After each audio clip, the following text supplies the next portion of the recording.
two collective sale sites that were sold for 62 million in November 2020.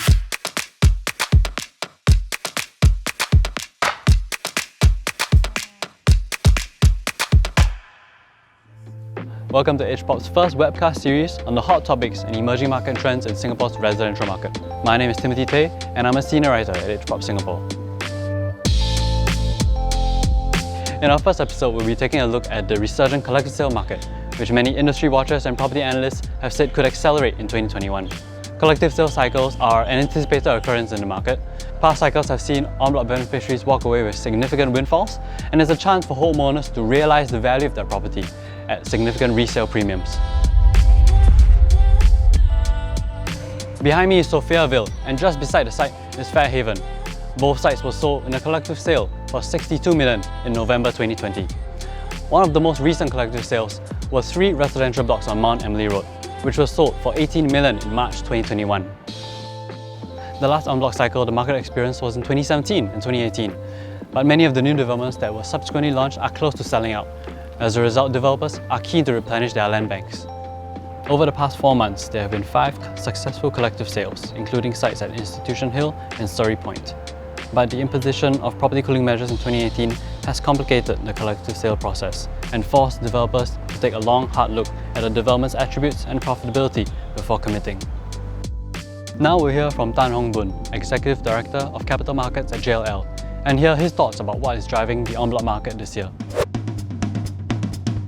The resurgence of collective sale usually happen when we look at two key factors in the market, both on the supply and the demand side. If we were to look at the unsold stock from the developers' inventory, when it's approaching 25,000 units, that's a time that from past experience, we see many developers will be already in the market looking for a site.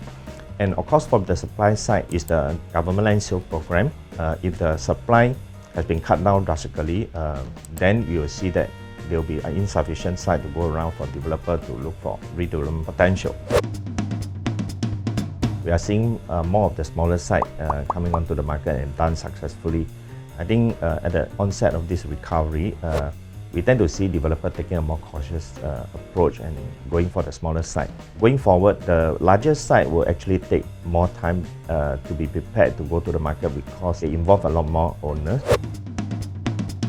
As we know that there's a non-remissible additional buyer's stamp duty of 5% imposed on all residential land purchases. So naturally, developer will have to factor that into their land bids today, and it will actually affect the land prices of the sellers by mathematically 5%. However, there's also the additional factor that's different from then and now, which was the October 2018 announcement by URA to increase the minimum average size of the condominium unit from 70 square meter to 85 square meter, and in some specific area, 100 square meter.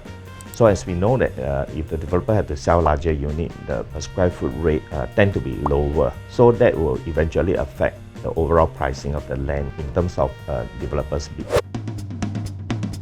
We are experiencing more inquiry coming from owner directly, simply because this collective sale attempt that in July 2018 is still fresh in their mind, and when they sense that there's a resurgence of collective sale this time around, many of them are taking the initiative to call the agents directly. We expect that land prices will be slightly lower than previous cycle. So if owners continue to expect very high prices, then I think the success in terms of collective sale will be low, especially so for the very, very large size. With larger collective sale sites expected to launch later this year, let's hear from Adrian Tan, partner at TSMP Law, to hear his experiences representing owners who have opposed the sale of their homes. The en bloc law, they were written before seller's stamp duty and other types of cooling measures. What happens is this: if someone buys a property and sells it within, let's say, 3 years, he has to pay back seller's stamp duty. But what if he doesn't want to sell it? He's forced to sell it through the collective sale process.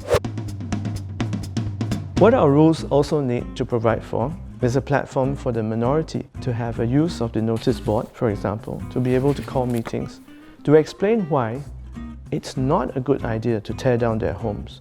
It's not a good idea to sell at this time, or it's not a good idea to use a particular way of valuation.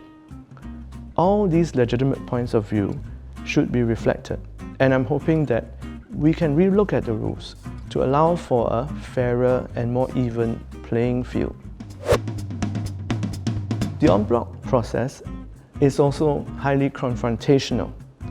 It doesn't allow for dialogue except during an annual general meeting. Let me tell you, in condominiums where they have AGMs and EGMs, these meetings are highly charged. They take a very long time. People are shouting at each other. It's not a healthy discourse. We need a lot more sessions early in the process for people on different sides to discuss issues with each other calmly and in the presence of an independent mediator. To freshen up an estate is to keep what works and add something new. For example, if we look at Tanjong Pagar or Joo Chiat, those are parts of old Singapore that have a charm of their own. Imagine if we wanted to tear down all the shophouses in Tanjong Pagar in the name of rejuvenation. People would be up in arms. But we have the same value for our own homes, for the places where we grew up and where our children are growing up. So as we've seen, the whole en bloc process can be quite acrimonious at times, and the process can be relatively drawn out even for smaller sites. But with more successful sales such as Surrey Point behind me, it's very likely that we'll see more new launches in the next few months. Next up, we'll hear from Desmond Sim, whose family experienced the en bloc sale at Shun Fu Ville, and we'll hear his experience on what that whole process was like. My father bought it from a sale of remnant HUDC flat. We moved in there in 1988. At the end of the day, they got a good payout from an en bloc process, which was a couple of years back. And I think it was a good intention for them to retire.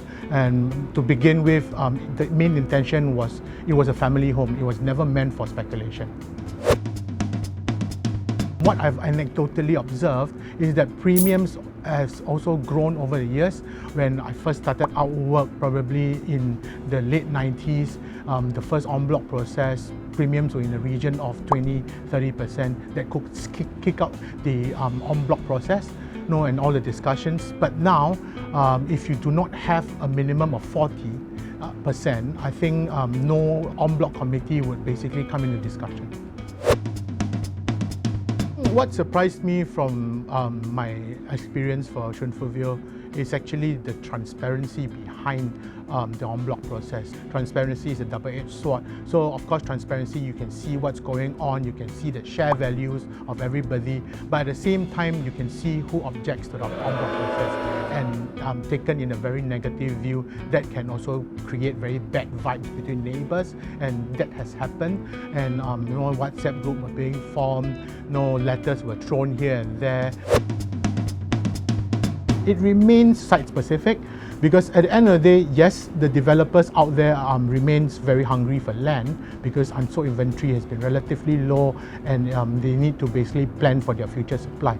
But at the end of the day, should the government land sales sites not suffice to satiate their hunger, people will look to the en bloc process. But let's not forget that en bloc process, there is no intensification of plot ratio. So the biggest driver is not there yet. What has been driving the previous en bloc process was basically creation of more units, smaller units. Without any new changes to state laws, I think would still remain as the demand driver. So as market forces support a resurgence in en bloc and developers hungry for redeveloper land, it's very likely we'll see more collective sale launches in the next few months. Thank you for watching the first episode of Real Estate, Ep1 Singapore's first info-driven web series. Real estate, real opinions, real statements. In our next episode, we'll take a look at the new launch market, and we'll speak to industry experts who will share their take and their outlook for the residential market in 2021. If you missed the last en bloc wave, or you're eyeing another chance to realize the en bloc potential of your property, Ep1 Singapore has a suite of property research tools to help your property decisions. Head over to our website and use our en bloc calculator to find out if your condo could be up for en bloc soon.